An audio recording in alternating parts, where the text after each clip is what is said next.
जय सच्चिदानंद जी। आज का शुभ सत्संग 18 नवंबर दिन मंगलवार, जिसका मन श्री आज्ञा मानकर अहंकार रहित हो जाता है वह प्रभु की प्रसन्नता का पात्र बनता है। आज का सत्संग श्री अमरधाम मुंबई से फरमाया गया है। आज के सत्संग का शीर्षक सहज मार्ग। पूज्य महात्मा जी के द्वारा किए गए सत्संग का पूरा लाभ एवं आनंद प्राप्त करें। अगले स्वर पूज्य महात्मा जी के होंगे। पुरुषोत्तम ने भी ऐसा है फरमाया, सत्संग बिन कोई भी मुझ तक पहुँच नहीं पाया। सत्संग बिन कोई भी मुझ तक पहुँच नहीं पाया। ग्रंथों में भी जगह जगह पर, ग्रंथों में भी जगह जगह लिखा ये बारंबार है। साचा द्वारा भक्ति का भंडारा।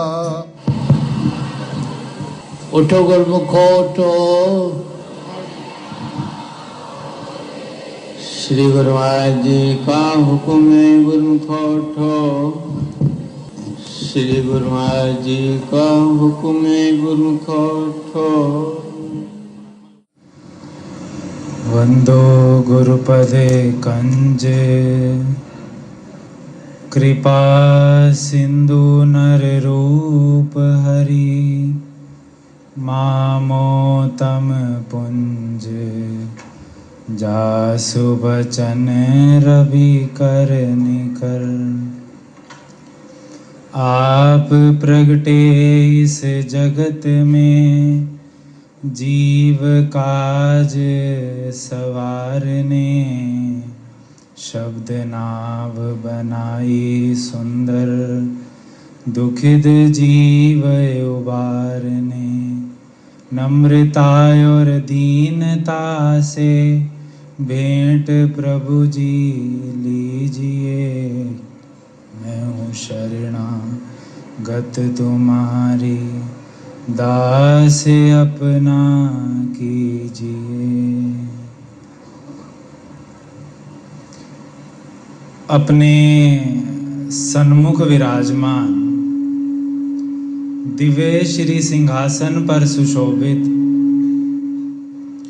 हमारे परम इष्ट देव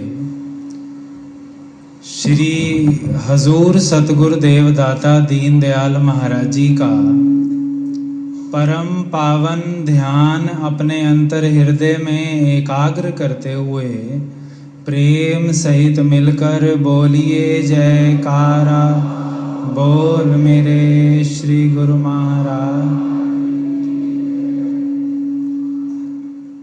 गुरुमुखों, ये हम सभी गुरुमुखों पर हमारे श्री 108 श्री परमहंस दयाल जी महाराज जी की असीम रहमत उतर रही है, जो इस घोर कलयुग में जहाँ चारों तरफ माया और अज्ञानता का अंधकार है, वहीं हमारे श्री हजूर सतगुरु देवदाता दीन दयाल महाराज जी हम सभी गुरुमुखों को अपने पावन चरण कमलों में बिठाकर अपने सुंदर श्री दर्शनों से और पावन आशीर्वादों से निहाल कर रहे हैं।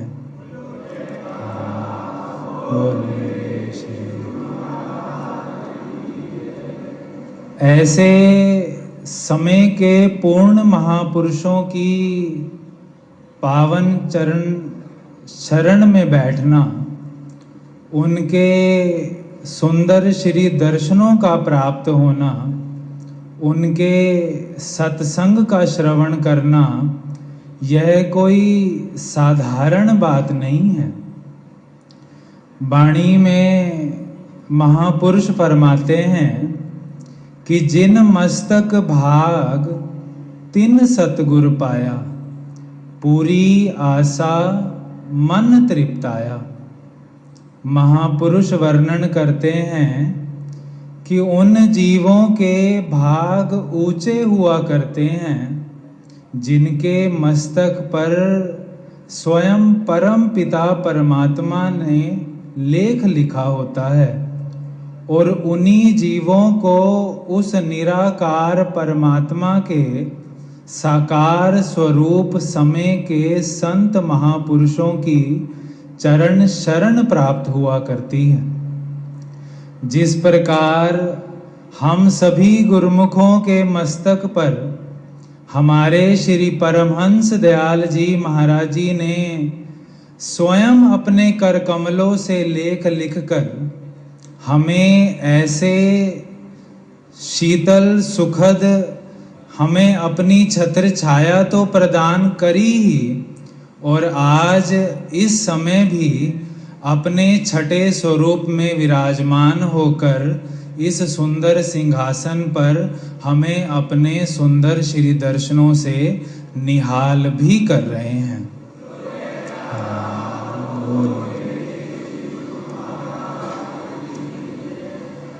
अब गुरुमुख जन जब अपने श्री गुरु महाराज जी के पावन चरण कमलों में श्री दर्शन हेतु उपस्थित होते हैं, तो महापुरुष उन्हें इस संसार में रहने की युक्ति का वर्णन किया करते हैं कि इस संसार में गुरुमुखों को कार्य तो अपने सारे करने हैं, कर्तव्य सब निभाने हैं, लेकिन रहना कैसे है। तो महापुरुष गुरुमुखों को अपने असली घर की याद दिलवाते हुए फरमाते हैं कि जाको रहना उत घर, सो क्यों लोड़े इत, जैसे पर घर पाहुना रहे उठाए चित। महापुरुष वर्णन कर रहे हैं कि जिस प्रकार एक व्यक्ति अगर बाहर जाता है, या हम सब गुरुमुख जन भी स्वयं अपने जीवन में अनुभव करते हैं कि जब हम कहीं बाहर जाते हैं, रिश्तेदारों के यहाँ जाते हैं, या देश विदेश में कहीं भी कोई व्यक्ति जब जाता है, तो उसके अंतर हृदय में हमेशा एक ख्याल होता है कि मैं यहाँ पर मेहमान बनकर आया हूँ, और वही ख्याल उस व्यक्ति को वहाँ के पदार्थों से, वहाँ के सामानों से, वहाँ के स्थान से, यहाँ तक कि वहाँ के लोगों से भी निर्लेप रखता है। वहाँ के लोगों की प्रीत कभी अपने अंतर हृदय में वह व्यक्ति दृढ़ नहीं होने देता। ऐसे ही जो समय के संत महापुरुष होते हैं, वह अपने गुरुमुखों को उनके असली घर की याद दिलवाते हैं कि गुरुमुखों का असली घर कौन सा है। तो महापुरुष फरमाते हैं कि आत्मा का अगर कोई असली ठिकाना है तो वो क्या है, वो केवल और केवल परमात्मा है। गुरुमुखों की सुरती का अगर कोई असली ठिकाना है तो वो क्या है, वो केवल और केवल हमारे श्री गुरु महाराज जी का वह दुर्दरगाही शब्द है, नाम है। इसीलिए महापुरुष हमें बार बार अपने असली घर की याद दिलवाते हैं, हमारी सुरती का असली ठिकाना हमें याद करवाते हैं। अब गुरुमुखों को अपनी सुरती का असली ठिकाना जब पता लग जाता है, तो अब सुरती शब्द में लीन कैसे होती है, कैसे आत्मा परमात्मा से मिलती है, या कैसे गुरुमुख जन इस संसार में रहकर सुख स्वरूप बन सकते हैं, यह भेद भी महापुरुष अपने पावन वचनों में फरमाते हैं। महापुरुष कथन करते हैं कि सुमिरन मार्ग सहज का सतगुरु दिया बताए। सुमिरन मार्ग सहज का सतगुरु दिया बताए। श्वास श्वास जो सुमिरता एक दिन मिल सी आए। महापुरुष वर्णन कर रहे हैं कि जो गुरुमुख जन इस संसार में रहकर इस माया रूपी भवसागर से पार होना चाहते हैं या अपने श्री सतगुरुदेव महाराज जी की पूर्ण प्रसन्नता प्राप्त कर अपनी आत्मा को उस परम पिता परमात्मा के साथ एक रूप करना चाहते हैं, तो उन गुरुमुखों का केवल एक ही फर्ज है, एक ही कर्तव्य है कि गुरुमुख जन खाते पीते उठते बैठते चलते फिरते अपनी सुरत को, अपने चित्त को अपने श्री सतगुरुदेव महाराज जी के पावन नाम के साथ जोड़ के रखें। अपने मन को अपने सतगुरु की आज्ञा में लगाए रखें।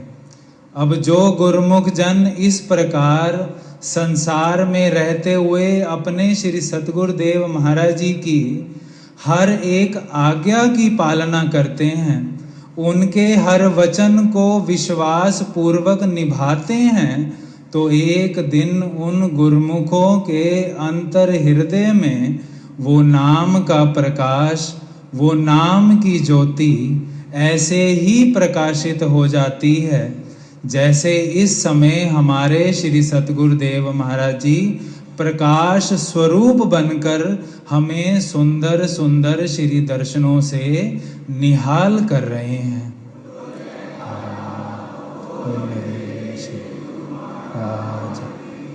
तो गुरुमुखों, अब हमारा यही कर्तव्य है कि जो यह दुर्लभ संयोग हमें प्राप्त हुआ है, जो कृपा श्री परमहंस दयाल जी महाराज जी की हम सब गुरुमुखों पर उतर रही है, उनके उपकारों का स्मरण करते हुए, उनके उपकारों को याद रखते हुए, उनके एक एक वचन की पालना हम हित चित से करते चलें और श्री सतगुरुदेव महाराज जी की आज्ञा को निभाते हुए भक्ति के साधनों में अपने मन को लगाते हुए अपना यह लोक भी सुखी करें, परलोक भी सुहेला करें और श्री सतगुरुदेव महाराज जी की पूर्ण प्रसन्नता भी प्राप्त करें। बोलो जयकारा बोल मेरे श्री गुरु महाराज की।